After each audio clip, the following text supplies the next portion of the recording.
Welcome to cube TV. నేను anchor హిమ. Global star Ram Charan హీరోగా Shankar direction లో వచ్చిన మూవీ గేమ్ చేంజర్.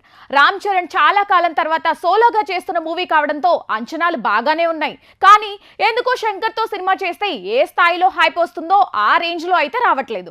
ఈ విషయాన్ని దిల్ రాజు కూడా రిలీజ్ కి ముందే చెప్పుకొని పారిపడ్డాడు. దాదాపు 350 కోట్ల బడ్జెట్ తో తీశారు. తాను భారీగా ఖర్చు పెట్టానని ప్రతి ప్రెస్ మీట్ లో చెప్పుకున్నాడు దిల్ రాజు. పెద్ద ఎత్తున ప్రమోషన్లు కూడా చేశారు. పవన్ కళ్యాణ్ కూడా వచ్చి సపోర్ట్ చేశాడు.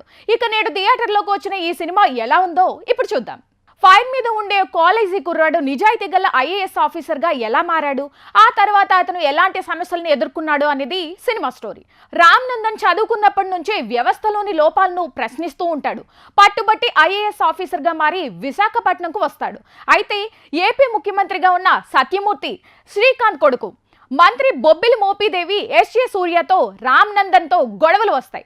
ప్రతిసారి మోపీదేవి అవినీతిని ప్రశ్నించడంతో ఇద్దరికి శత్రుత్వం ఏర్పడుతుంది.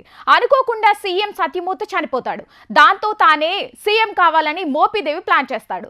ఇంతలోనే ఎన్నికలు కూడా వస్తాయి. ఎలాగైనా మోపీదేవిని సీఎం కాకుండా అడ్డుకోవడానికి రామ్ నందన్ పోరాడతాడు. అప్పుడే తన తండ్రి అప్పన్న గురించి అమ్మ గురించి తెలుసుకుంటాడు. వారి ఆశయాల కోసం పోరాడాలనుకుంటాడు. మరి మోపీదేవిని సీఎం కాకుండా రామ్ నందన్ ఎలా అడ్డుకున్నాడు?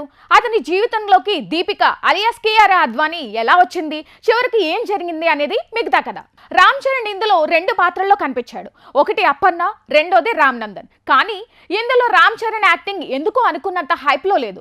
సినిమా రిలీజ్ కు ముందే రామ్ చరణ్ యాక్టింగ్ అద్భుతం అన్నట్లు హైప్ ఇచ్చారు. కానీ ఆ స్థాయిలో అనిపించట్లేదు.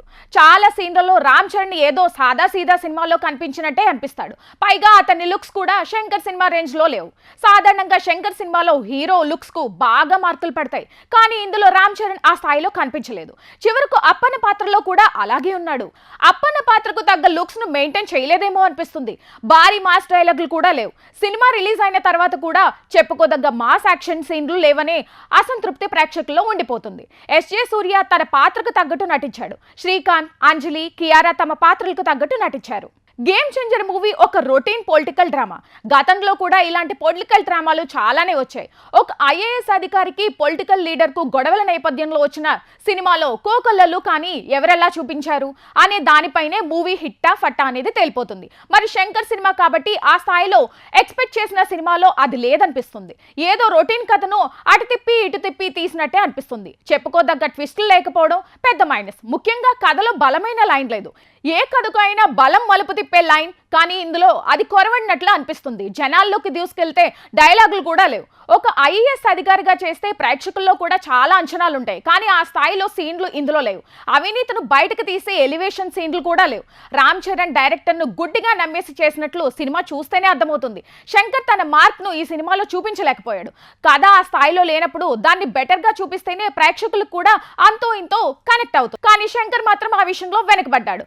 వింటేజ్ శంకర్ ఈజ్ బ్యాక్ అని ప్రమోట్ చేసిన సినిమా చూసిన వాళ్ళకి మాత్రం అనిపించదు.